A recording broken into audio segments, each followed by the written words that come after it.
Hi అండి. South ఆఫ్రికాలో మీ తెలుగు అబ్బాయిని అందరూ ఎలా ఉన్నారు? తెలుగోళ్ళకి ఉన్న పవరు చాలా ఎక్కువండి. వాళ్ళలోనే ఎక్కడికి వెళ్ళినా తెలుగోళ్ళకి చాలా గౌరవం ఇస్తారు. ఎందుకంటే మొత్తం సంస్కృతి అంతా స్టార్ట్ అయింది మన తెలుగుదేశం నుంచే స్టార్ట్ అయింది. సో ఇండియన్కి ఒక చాలా గౌరవం అంటూ ఉన్నది. ఏ కంట్రీకి వెళ్ళినా తెలుగోళ్ళని ఈజీగా తెలుగోళ్ళని ఎక్కువగా పసిగడతారండి. అంటే మనం పెట్టే బొట్లు, మన సాంప్రదాయం, మన డ్రెస్సింగ్ స్టైల్ని బట్టి తెలుగోళ్ళని ఎక్కువగా త్వరగా గుర్తుపెడతారనమాట. ఇక్కడైతే చాలా లొకాలిటీ అంతా బాగుందండి. అందరూ బాగా సపోర్ట్ చేస్తున్నారు తెలుగు వాళ్ళందరికీ. సో ఏంటి అంటే అందరూ బాగుండాలి, కానీ కాన్సెప్ట్ ఎలా ఉండాలి అంటే ఒకరికొకరు సాయం చేసుకోవడం మొదలు పెట్టుకోవాలండి. ఎప్పుడైతే మనం ఒకరి కోసం ఎప్పుడైతే ఆలోచిస్తామో భగవద్గీత అయినా, బైబుల్ అయినా, ఖురాన్ అయినా అన్నట్లో ఒకటే చెప్పిందండి. మనం ఎప్పుడైతే మనం ఎదుటోళ్ళ కోసం మనం ఆలోచిస్తూ ఉంటామో ఆటోమేటిక్గా దేవుడు మన కోసం చూస్తూ ఉంటాడంట. సో వీడు ఎప్పుడు ఎదుటోళ్ళ కోసం ఆలోచిస్తున్నాడు. సో వీడికి ఏదైనా మంచి చేయాలని చెప్పేసి దేవుడు మనకి సపోర్ట్ చేస్తూ ఉంటాడనమాట ఎల్లప్పుడూ.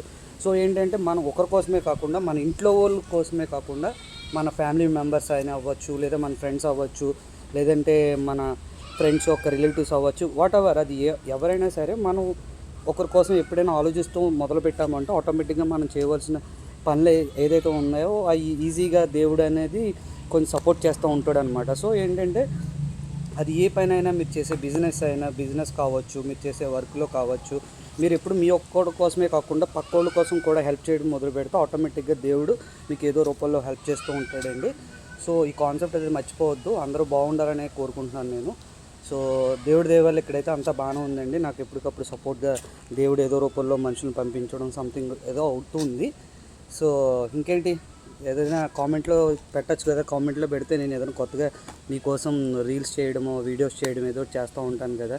సో ఏంటంటే ఇది జాబ్ ఆపర్చునిటీస్ వస్తే చాలా యూత్ అనేది వచ్చి చాలా తప్పుడు మార్గంలో వెళ్తూ ఉన్నారు. సో జాబ్స్ కావాలంటే నన్ను అప్రోచ్ అవ్వండి. మీకు ఏ ఫీల్డ్లో జాబ్ కావాలనేది నేను ప్రొవైడ్ చేస్తూ ఉంటాను. కాకపోతే ఒకటి, నేను ప్రొవైడ్ చేసిన తర్వాత మీరు నా గుడ్ విల్ని అయితే పాడు చేయొద్దు. సో కేర్గా జాబ్ చేసుకోవాలి. సో ఇంకేదైనా ఉంటే కొత్తగా చెప్పండి. ఇక్కడైతే బాగుంది. ఇది అరౌండ్ వచ్చి ఒక 3 ఎకరాలు ఉందండి. ఇక్కడే ప్లాంటేషన్ అంతా చేసుకుంటున్నారు. కొబ్బరి బొండాలు, ఇక్కడ కూరగాయలన్నీ వీళ్ళే పండించుకుంటున్నారు. ఈరోజైతే మా వాళ్ళు చికెన్ అన్నారని చెప్పేసి ఇక్కడ తీసుకురావడం కోసం వచ్చాను. ఇలా సరదాగా ఉందని చెప్పేసి ఒకడినే ఉన్నాను. అందరినీ కార్లో పంపేశాను. ఇక్కడ లోకల్లోని బైక్ మీద డ్రాప్ చేయమన్నాను. సరే బ్రదర్ డ్రాప్ చేస్తానని చెప్పేసి అన్నాడు. ఓకే, సౌత్ ఆఫ్రికాలో మీ తెలుగు అబ్బాయిని అందరూ మర్చిపోకండి. కొత్తగా ఏదైనా సాధించాలి, అదే కాన్సెప్ట్ మీద పెట్టుకోండి. ఆటోమేటిక్గా గోల్స్ అనేవి రీచ్ అవుతాయి. Thank you so much.